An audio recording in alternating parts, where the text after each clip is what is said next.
Hello all. അപ്പോൾ JEE main session 1 result വന്നു. നല്ല അടിപൊളി മാർക്ക് വാങ്ങി ഒരുപാട് ആൾക്കാർ മെസ്സേജ് ഒക്കെ ചെയ്തിരുന്നു. എല്ലാവർക്കും കൺഗ്രാറ്റുലേഷൻസ്. അപ്പോൾ എന്തായാലും അതിൻ്റെ ഒരു അനാലിസിസ് ആണ് നമ്മൾ നടത്താൻ പോകുന്നത്. ഈ അനാലിസിസിലൂടെ ലക്ഷ്യം വെക്കുന്നത് എന്താണെന്ന് വെച്ചാൽ നമുക്ക് ആക്ച്വലി കിട്ടേണ്ട മാർക്ക് ഒരു സെഷൻ 2 മുന്നിൽ കണ്ട് നമുക്ക് എത്ര മാർക്ക് കിട്ടണം, ഈ ഒരു പേപ്പർ എങ്ങനെയായിരുന്നു, എങ്ങനെയൊക്കെയാണ് നമ്മൾ സെഷൻ 2 പ്രിപ്പയർ ചെയ്യേണ്ടത് എന്നുള്ളൊരു ഇൻസൈറ്റ് ഈ അനാലിസിസിലൂടെ നൽകാനാണ് ഞാൻ ഉദ്ദേശിക്കുന്നത്. Okay, so let's try to deep dive into that. അപ്പോൾ നമ്മുടെ ചാനൽ സബ്സ്ക്രൈബ് ചെയ്യാൻ മറക്കണ്ട. ഓക്കെ, നമുക്ക് കൂടുതൽ ഇൻഫോർമേറ്റീവ് ആയിട്ടുള്ള ഒരുപാട് കാര്യങ്ങൾ നമ്മുടെ ചാനൽ ലഭിക്കുന്നതാണ്. അപ്പോൾ 27th ജാനുവരി മുതൽ ഫെബ്രുവരി 1 വരെ 5 ദിവസങ്ങളിലായിട്ടാണ് JEE പേപ്പർ 1 നടന്നത്. 10 പരീക്ഷകളാണ് ഇത്തവണ ഉണ്ടായിരുന്നത്. 2023 12 പരീക്ഷകളുണ്ടായിരുന്നു. ഇത്തവണ 10 പരീക്ഷകൾ 5 ദിവസങ്ങളിലായി 5x2 മോർണിംഗും ആഫ്റ്റർനൂണായിട്ട് 10 പരീക്ഷകളാണ് ഉണ്ടായിരുന്നത്. 300 മാർക്കിലാണ് നിങ്ങൾക്ക് അറിയുന്ന പോലെ ചോദ്യം ഉള്ളത്. 100 mark physics, 100 mark chemistry, 100 mark maths. Okay, അപ്പോൾ 25 ക്വസ്റ്റ്യൻ വീതമാണ് ഓരോ സബ്ജക്റ്റ് ഒന്നും നമുക്ക് അറ്റൻഡ് ചെയ്യേണ്ടത്. അറിയാത്ത ആളുകളുണ്ടാവില്ല, അറിയാത്ത ആളുകളുണ്ടെങ്കിൽ മാത്രമാണ് എന്ത് ചെയ്യുന്നത് ജസ്റ്റ് പറയുന്നത്. ഓക്കെ, സോ നമ്മുടെ സെഷൻ 1 സെഷൻ 2 ടോപ്പ് പെർസെൻറ്റേജ് നേടിയ ആളുകളുടെ മാർക്കുകളാണ് ഞാൻ എന്ത് ചെയ്യുന്നത്, ഞാനിവിടെ ജസ്റ്റ് കാണിക്കാൻ പോകുന്നത്. ഓക്കെ, ഫസ്റ്റ് നമുക്ക് 99.9% നേടിയത്. 99.9% എന്ന് പറഞ്ഞാൽ ഇപ്പൊ ഏകദേശം ഒരു 12 ലക്ഷം ആളുകളാണ്, 12 lakh ആളുകളാണ് ആക്ച്വലി JEE എഴുതിയിട്ടുള്ളത്. അപ്പോൾ ഇതില് 99.9% എന്ന് പറഞ്ഞാൽ എത്ര മാർക്ക് അയാൾ നേടിയിട്ടുണ്ടാവും? 99.9% എന്ന് പറഞ്ഞാൽ അയാളുടെ റാങ്ക് എത്ര ആയിരിക്കും? ഏകദേശം 1200 വരും. 99% എന്ന് പറഞ്ഞാൽ അയാളുടെ റാങ്ക് എത്ര വരും? 12000 വരും. ഓക്കെ, അപ്പൊ 98% എന്ന് പറഞ്ഞാലോ ഏകദേശം 24,000 വരും. ഓക്കെ, അപ്പോൾ അതാണ് നമ്മൾ ജസ്റ്റ് നിങ്ങളുടെ പെർസെൻറ്റേജ് മനസ്സിലാക്കാൻ വേണ്ടി ഞാൻ എഴുതിയത് മാത്രം. ഇപ്പോൾ 99.9% വരുന്ന ആളുകളുടെ ഫസ്റ്റ് സെഷൻ 1 278 മാർക്സ് ആണ്, വിച്ച് ഈസ് ക്വൈറ്റ് ഹ്യൂജ്. വലിയ മാർക്കാണ്. ഓക്കെ, അത്യാവശ്യം വലിയ മാർക്കാണ്. 99% വാങ്ങിയ ആൾക്ക് 236 ആണ്. അപ്പോൾ നിങ്ങൾ നോക്കുമ്പോൾ ആക്ച്വലി സെഷൻ 1 മാത്രമാണ് 236 വരെ എത്തിയിട്ടുള്ളത് 99% അല്ലെ. അടുത്ത സെഷനിൽ 211, ലാസ്റ്റ് സെഷനൊക്കെ ആകുമ്പോഴേക്ക് 151, 172, 161 ഒക്കെ ഉണ്ട്. അതായത് സെഷൻ 1 വാസ് ഈസി. ഇത് വളരെ ഈസി ആയിട്ടുള്ള എക്സാം ആയിരുന്നു സെഷൻ 1 എന്നുള്ളത്. എന്നാൽ ടഫസ്റ്റ് എക്സാം ഏതായിരുന്നു? ടഫസ്റ്റ് എക്സാം 31st സെഷൻ 2 ആണ് ഹാർഡസ്റ്റ് എക്സാം വരുന്നത്. ഓക്കെ, അപ്പോൾ ഇതിൽ ചില ആൾക്കാർക്ക് പരാതികളുണ്ടാവും, സാർ എനിക്ക് ഈസിയുള്ള പേപ്പറാണ്, മറ്റാൾക്ക് ഹാർഡായ പേപ്പറാണ്. പരാതികൾക്കൊന്നും അർത്ഥമില്ല. ഇത് ഫുള്ളി നോർമലൈസ് ചെയ്താണ് റാങ്ക് ലിസ്റ്റും അല്ലെങ്കിൽ പെർസെൻറ്റേജിലും കണക്കാക്കുക. ഓക്കെ, ഇത് നോർമലൈസ് ചെയ്യും. ഓക്കെ, സോ പല പേപ്പേഴ്സും പല ലെവലിലാണ് എന്നുള്ളത് നമുക്ക് മനസ്സിലായി. നമ്മൾ നോക്കുമ്പോൾ ഏകദേശം ഒരു റേഞ്ച് 150 മുതൽ 236 വരെ. ഇത് കൈൻഡ് ഓഫ് എൻ അനോമലി ആണ് കേട്ടോ. ഇത് ഇത്ര ഒരു റേഞ്ച്, ഇതൊരു എക്സെപ്ഷൻ ആയിട്ടാണ് ഈ ഒരു പേപ്പർ എനിക്ക് തോന്നിയിട്ടുള്ളത്. ബാക്കിയുള്ളത് ഈവൻ 212, 211 ഒക്കെ ഇറ്റ്സ് ഡീസെന്റ്. ഓക്കെ, അപ്പോൾ ഓൺ ആവറേജ് ഏകദേശം ഒരു 170 നമുക്ക് ആവറേജ് എടുത്തിട്ടുണ്ട്. നമുക്ക് അതിലോട്ട് നോക്കാം. ഇപ്പോൾ 99.8 എന്ന് പറഞ്ഞത് ഒരു 2400, ഇവരുടെ റാങ്ക് 2400 അടിയിൽ വരും. നോക്കുമ്പോൾ 240, ചില ആൾക്കാർക്ക് 190 അല്ലെങ്കിൽ 197, 218 ഇത്രയൊക്കെയാണ് ഉള്ളത്. റൈറ്റ്, ഒരു 99.5 ഏകദേശം ഒരു 6000 റാങ്കിൻ്റെ ഉള്ളിൽ വരും. ഇതും ഏകദേശം ഒരു 215, 214, 190 ഇത്രയൊക്കെയാണ് അതിൻ്റെ സ്കോർസ് വരുന്നത്. Right, yes. അപ്പോൾ അങ്ങനെയാണെങ്കിൽ നമുക്ക് ഓരോ സബ്ജക്റ്റ് വൈസുള്ള കാര്യങ്ങൾ നമുക്ക് ജസ്റ്റ് ഒന്ന് നോക്കാം. യെസ്,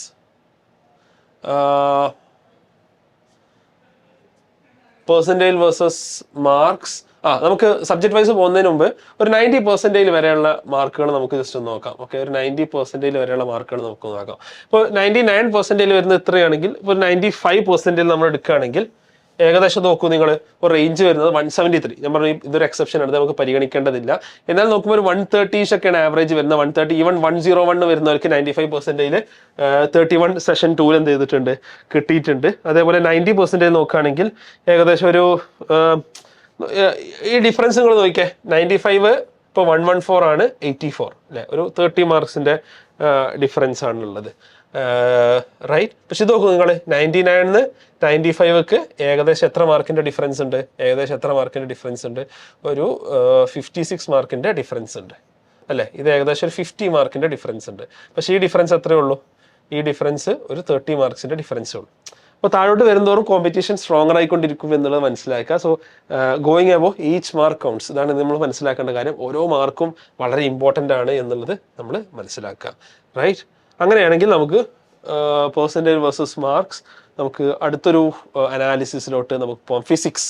ഓക്കെ, ഫിസിക്സിന്റെ അനാലിസിസ് ആണ്. ഫിസിക്സിൽ നിന്ന് നമുക്ക് മനസ്സിലാവുന്ന കാര്യം, റൈറ്റ്, 99.5% മാർക്ക് കിട്ടിയെടുത്ത് നോക്കൂ നിങ്ങൾ, ഏകദേശം ഏറ്റവും മിനിമം 78 ഹയസ്റ്റ് 95 ആണ്. 78 to 95 മാർക്സ് വരെയുള്ള റേഞ്ചിലാണ് ഒരു 99.5 ആൻഡ് എബോവ് കിട്ടിയിട്ടുള്ളത്. 99 കിട്ടിയിട്ടുള്ളത് ഒരു 71 മുതൽ 91 വരെ മാർക്സ് ഉള്ളവർക്കാണ്. അപ്പോൾ ഇത് നമ്മൾ മനസ്സിലാക്കേണ്ടത്, നമ്മൾ ഫിസിക്സിൽ എന്തായാലും ഒരു ഓൺ ആവറേജ് നമുക്കൊരു ടോപ്പ് റാങ്കിൽ നമ്മൾ എത്തണമെന്നുണ്ടെങ്കിൽ ഒരു 80 മാർക്സ് നമ്മൾ കാണണം എന്നുള്ളതാണ്. 80 മാർക്സ് കാണാൻ പറ്റും ചെയ്യും. ഇത് അൾട്ടിമേറ്റ്ലി പേപ്പർ കുറേ ഈസി ആണെന്നാണ് ഇത് കാണുമ്പോൾ നമുക്ക് ആക്ച്വലി മനസ്സിലാവുന്നത് കേട്ടോ. നമുക്ക് അത്ര ഡിഫിക്കൽട്ട് ആയിരുന്നില്ല, അത്യാവശ്യം ഈസി ആയിട്ടാണ് പേപ്പേഴ്സ് ഉള്ളത് എന്നുള്ളതാണ് മനസ്സിലാവുന്നത്. ഓക്കെ, ഒരു 95 ഒക്കെ നമുക്ക് എടുത്ത് നോക്കാം. 95 എടുക്കുമ്പോൾ ഒരു 74 to 46 വരെ ഒരു റേഞ്ച് കാണാൻ സാധിക്കും. ഒരു 60 മാർക്സ് ഒക്കെ ഉണ്ടെങ്കിൽ നമുക്ക് 95% പക്ഷേ 95% കാര്യമില്ല. നമുക്ക് എപ്പോഴും ഒരു 98% നമ്മൾ എന്ത് ചെയ്യണം, നമ്മൾ വാങ്ങണം അല്ലെ. അപ്പോഴാണ് നമുക്കൊരു NIT സീറ്റ് അല്ലെങ്കിൽ 97-96%. ഇപ്പോൾ 97 പിടിക്കാം. ഓക്കെ, 97% എന്ന് പറയുകയാണെങ്കിൽ ഏകദേശം 81 to 56 വരെ പോകാനുള്ള ചാൻസ് ഉണ്ട്. അപ്പോൾ ഒരു 75 മാർക്സ് അല്ലെങ്കിൽ 70 മാർക്സ് നമ്മൾ ഫിസിക്സിൽ വാങ്ങണം എന്നുള്ളതാണ് നമ്മളോട് ഈ ഒരു സ്റ്റാറ്റിസ്റ്റിക്സ് നമ്മളോട് പറയുന്നത്. റൈറ്റ്? യെസ്. ഇത് നമുക്ക് അടുത്തൊരു സബ്ജക്റ്റിലോട്ട് പോകാം. കെമിസ്ട്രി വളരെ ഇൻട്രസ്റ്റിംഗ് ആയിട്ടുള്ള സ്റ്റാറ്റിസ്റ്റിക്സ് ആണ് ഈ കെമിസ്ട്രിയുടേത്. കെമിസ്ട്രി നമ്മൾ നോക്കുകയാണെങ്കിൽ ഇതാ 99.5 നേടിയതിൽ 90 ആണ് ടോപ്പ്, 65 ആണ് ലോവസ്റ്റ്. ഓക്കെ, ഇതൊരു 97% നമ്മൾ എടുത്ത് വെക്കാം.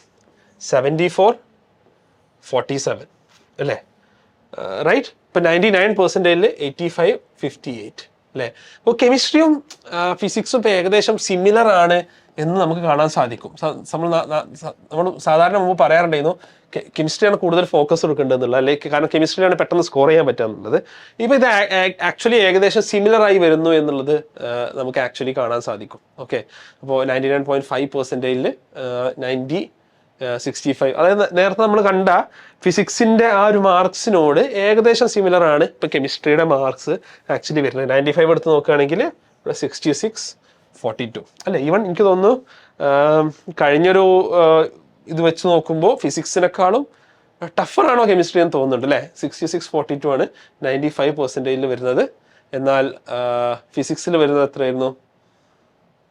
74-46 ആണ് വരുന്നത്. റൈറ്റ്. സോ വളരെ എവിഡൻ്റ് ആണ്, ഫിസിക്സ് വളരെ എളുപ്പമായി വരുന്നു എന്നുള്ളത് വളരെ എവിഡൻ്റ് ആയി വരുന്ന കാര്യമാണ്. നമുക്ക് മാത്സിലോട്ട് നോക്കാം. So this is the most another interesting part, right? Mathematics. മാത്സിൽ 99%-ൽ വന്നിട്ടുള്ളത് നോക്കൂ, ടോപ്പ് 86 ആണ്. ഈവൻ 44 കിട്ടിയ ആള് ഈ ഫസ്റ്റ് സെഷനിൽ എന്ത് ചെയ്തിട്ടുണ്ട്, മാത്സിൽ 99.5%-ൽ വന്നിട്ടുണ്ട്. നമുക്ക് 97 ഈ പറഞ്ഞ പോലെ ഒരു ബെഞ്ച് മാർക്ക് എടുത്ത് നോക്കുകയാണെങ്കിൽ ഇവിടെ 56 and 24, റൈറ്റ്? അപ്പോൾ നമ്മൾ ബേസിക്കലി ഒരു 40 മാർക്സ് നമ്മൾ ഓൺ ആവറേജ് മാത്സിൽ വാങ്ങാൻ വേണ്ടി നമ്മൾ പ്ലാൻ ചെയ്യണം എന്നതാണ്. 40 മാർക്സ് എന്ന് പറഞ്ഞാൽ 10 ക്വസ്റ്റ്യൻസ് ഔട്ട് ഓഫ് 25 കറക്റ്റ് ആക്കണം, right? 10 question out of 25 correct ആക്കണം. So maths is still hard. Maths ഇപ്പോഴും ഹാർഡാണ്. ബട്ട് ഇപ്പോൾ ഈ പേപ്പറിൽ 86 ഒക്കെ നമുക്ക് വന്നു എന്ന് പറയുന്നത് ഇറ്റ്സ് ക്വൈറ്റ് വണ്ടർഫുൾ, റൈറ്റ്? അല്ലെങ്കിൽ 99-77 എന്ന് പറഞ്ഞാൽ ഏകദേശം 20 ക്വസ്റ്റ്യൻസ് കറക്റ്റ് ആക്കിയിട്ട് ഒന്ന് തെറ്റിച്ചാലാണ് നമുക്ക് 77 മാർക്സ് കിട്ടുക, റൈറ്റ്? 99%-ൽ വാങ്ങണം എന്നുണ്ടെങ്കിൽ. അപ്പോൾ നമുക്കൊരു വിച്ച് ഈസ് ലൈക്ക് എന്താ പറയുക, ഈ ഒരു പേപ്പർ ഈ പറഞ്ഞ പോലെ എക്സെപ്ഷനായി നിലനിൽക്കുന്നുണ്ട്. പക്ഷേ ഇൻ ജനറൽ നോക്കുമ്പോൾ മാത്തമാറ്റിക്സ് ടഫർ തന്നെയാണ്. അപ്പോൾ ഇവിടെ നമ്മുടെ ഒരു ആവറേജ് നമുക്കൊരു 40 മാർക്സ് ഒക്കെ നമ്മൾ വാങ്ങണം എന്നുള്ളതാണ് നമുക്ക് ഇതിൽ നിന്ന് മനസ്സിലാവുക, right? Okay, let's go to next. So for 99%-ലാണ് നമ്മൾ ജനുവരി അറ്റംപ്റ്റ് നോക്കുകയാണെങ്കിൽ highest 192 2023, 2024 is 236. So, this paper is exceptionally tough. Lowest is 155 2023, 2024 is 151. Now, exceptionally, first is exceptionally easy, and second exceptionally tough ഒരു പേപ്പർ ഉണ്ട്. പക്ഷേ average നമ്മൾ എടുത്ത് നോക്കുകയാണെങ്കിൽ 173 മാർക്സ് ആണ് മുൻപ് ഒരു ആവറേജ് വന്നിരുന്നതെങ്കിൽ ഇത്തവണ എത്ര ആയിട്ടുണ്ട്? 190 ആയിട്ടുണ്ട്, which is A good shift. Okay, ഒരു 17 മാർക്കിന്റെ ഷിഫ്റ്റ് മേ ബി ഈ ഒരൊറ്റ പേപ്പർ ചിലപ്പോൾ ഇതിനെ നന്നായിട്ട് സ്ക്യൂ ചെയ്തിട്ടുണ്ടാവാം. ഓക്കെ, അപ്പം ഞാൻ പറയാ, നിങ്ങൾ എപ്പോഴും you should look at 180 marks. Okay, ഈ 180 മാർക്സിനെ നമുക്ക് ബ്രേക്ക് ഡൗൺ ചെയ്യാം. നമ്മൾ സെഷൻ 2-ന് പോകുമ്പോൾ ഫിസിക്സ്, കെമിസ്ട്രി, മാത്സിൽ ഞാൻ പറഞ്ഞ പോലെ നിങ്ങളൊരു 40 മാർക്സ് സ്കോർ ചെയ്യുക. കെമിസ്ട്രിയിൽ നിങ്ങളൊരു 75 മാർക്സ് നിങ്ങൾ സ്കോർ ചെയ്യുക. ഫിസിക്സിൽ നിങ്ങളൊരു 65 മാർക്സ് സ്കോർ ചെയ്യാം. ഓക്കെ, ഇതായിരിക്കണം നമ്മുടെ എപ്പോഴും ഒരു ലക്ഷ്യം എന്നുള്ളത്. ഇതിൽ ഫിസിക്സിൽ നമുക്ക് കുറച്ചും കൂടി സ്കോർ ചെയ്യാൻ പറ്റിക്കഴിഞ്ഞാൽ, മാത്സിൽ നമുക്ക് കുറച്ചും കൂടി സ്കോർ ചെയ്യാൻ പറ്റിക്കഴിഞ്ഞാൽ ഇറ്റ് വിൽ ബി ബെറ്റർ. അപ്പോൾ നമ്മുടെ സ്ട്രാറ്റജി എന്താണ്? ഇപ്പോൾ ഞാൻ പറഞ്ഞ പോലെ ഫിസിക്സ് കെമിസ്ട്രി ഏകദേശം ഒരേ പോലെ വരുന്നത്, അല്ലെങ്കിൽ ഇതിൽ 70 സ്കോർ ചെയ്ത് മാത്സിൽ 40+ നമ്മൾ സ്കോർ ചെയ്യുക എന്നുള്ളതാണ്. റൈറ്റ്? അപ്പോൾ ഇതിൽ ഞാൻ ഇനി ഗോയിങ് ഫോർവേഡ് ഞാൻ കാണുന്ന ഒരു കാര്യം എന്താ വെച്ചാൽ, മുമ്പ് നമ്മൾ പറയാറുണ്ടായിരുന്നു കെമിസ്ട്രിയാണ് നമ്മുടെ ഒരു ക്വാളിഫൈ ചെയ്യിപ്പിക്കുന്ന ഒന്ന് എന്നുള്ളത്. ഇനി ഒരാളുടെ മാത്തമാറ്റിക്കൽ എബിലിറ്റിക്ക് അനുസരിച്ച്, കെമിസ്ട്രിയും ഫിസിക്സും ഈസിയായ സ്ഥിതിക്ക് ഒരു മാത്തമാറ്റിക്കൽ എബിലിറ്റി അനുസരിച്ച് ദർ ബി എന്താ പറയുക ഡ്രാസ്റ്റിക് ഷിഫ്റ്റ്. അപ്പോൾ മാത്സിൽ നമ്മൾ കുറച്ചും കൂടി ഫോക്കസ് ചെയ്യേണ്ട ഒരു സമയം ജെയ്ക്ക് വന്നിട്ടുണ്ട് എന്നാണ് എനിക്ക് പേഴ്സണലി തോന്നുന്നത്. കാരണം പ്രൊവൈഡഡ് ഫിസിക്സ് അല്ലെങ്കിൽ കെമിസ്ട്രിയിലെ ബെഞ്ച് മാർക്ക് നമ്മൾ അവിടെ സ്റ്റേബിൾ ആക്കി വെക്കുന്നു എന്നുള്ളത്. റൈറ്റ്? കെമിസ്ട്രി നമ്മൾ അവിടെ സ്ട്രോങ് ആയി നിൽക്കുന്നു. മാത്സിൽ നമ്മൾ കുറച്ചും കൂടി ഫോക്കസ് ചെയ്താൽ ഒരു 10 മാർക്സ് എക്സ്ട്രാ ഇൻ മാത്സ്, ഇതൊരു 50 എത്തിക്കാൻ സാധിച്ചാൽ എന്താ പറയുക 99 99.5 നമ്മൾ ആക്ച്വലി പോകും. റൈറ്റ്? അപ്പോൾ ഇതായിരിക്കണം നമ്മുടെ ബെഞ്ച് മാർക്ക്. ഫിസിക്സ് നമ്മൾ കുറച്ചും കൂടി കോൺസെൻട്രേറ്റ് ചെയ്യണം, because physics is becoming easier. Okay, അപ്പോൾ സെഷൻ 2 നമ്മൾ ഫിസിക്സിൽ കുറച്ചും കൂടി നമ്മൾ എന്ത് ചെയ്യണം? നമ്മൾ കോൺസെൻട്രേറ്റ് ചെയ്യണം. ഓക്കെ, നൗ 95% ഒരു ആവറേജ് നമ്മൾ എടുക്കുകയാണെങ്കിൽ 2023 134 ആണ് ഹയസ്റ്റ്, 173 ആയി, which is again an exceptionally easier paper ആണ്. Lowest is almost similar range, but average is shifted to 130 marks. Okay, 130 marks. അപ്പോൾ ഒരു 95% ലക്ഷ്യം വെക്കുന്ന ആളുകൾ ചെയ്യേണ്ട സംഭവം എന്താണെന്ന് വെച്ചാൽ, ഇപ്പോൾ മാത്സിനൊരു 30 മാർക്സ്, കെമിസ്ട്രിക്കൊരു 60 മാർക്സ്, ഫിസിക്സിനൊരു 40+ മാർക്സ്. റൈറ്റ്? ഇതാണ് ബേസിക്കലി അവർക്ക് വേണ്ട ഒരു ഫ്രെയിം വർക്ക് എന്നുള്ളത്. റൈറ്റ്? പക്ഷെ ഇവിടെ ഈ പറഞ്ഞ പോലെ ഫിസിക്സ് നമുക്ക് ഒന്നും കൂടി എക്സൽ ചെയ്യാൻ പറ്റിക്കഴിഞ്ഞാൽ നമ്മളിപ്പോൾ 95 ആവരുത്, അറ്റ്ലീസ്റ്റ് 97% എത്താൻ നമ്മൾ ശ്രമിക്കണം എന്നാണ് എനിക്ക് ജനറലി എപ്പോഴും തോന്നാറുള്ളത്. റൈറ്റ്? അപ്പോൾ this is interesting. Right? Yeah, so success is not final, failure is not fatal, it is the courage to continue that counts. Right?